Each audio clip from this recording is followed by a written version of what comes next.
So, as you all know, this is a frequently used slide looking at disease diagnosis. So in people with MS, the majority of people present with an attack, either one or recurrent attacks.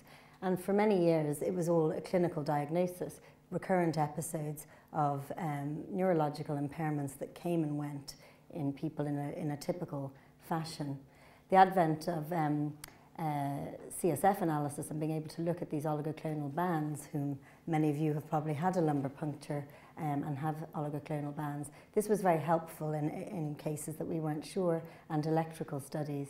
But then MRI, as has been described earlier, became very important in aiding our diagnosis and also in looking at treatment of the disease and showing that it wasn't just a placebo effect. When people seemed to get better, the lesions were actually far less common in those treated with certain drugs, and interferon being one of them.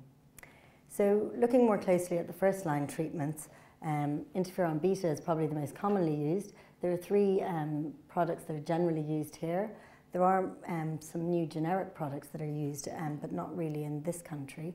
So most people with MS here are treated with one of these interferons or with Copaxone, otherwise called glutamate acetate.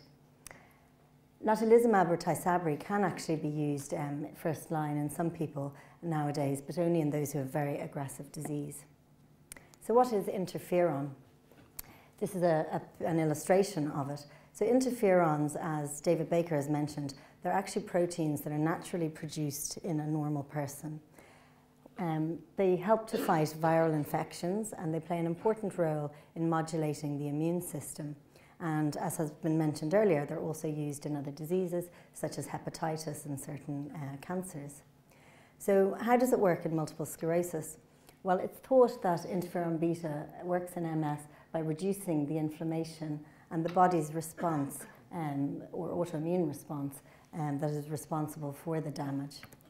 And as we have mentioned, there are different types of interferon, but largely we break them down into two types, which are called 1A or 1B, and they're called 1A or 1B because of how they're made.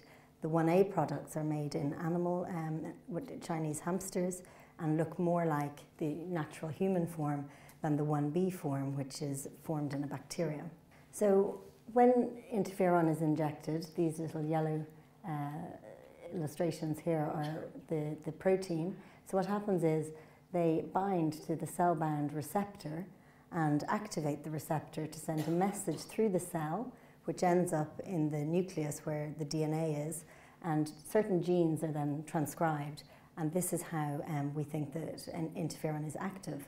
Now, when somebody injects interferon, upwards of 300 genes are altered, and not all of them play a role in why interferon is effective in MS, but some of them are very reliably upregulated, and therefore, such as this one, can be used as a biomarker of the activity.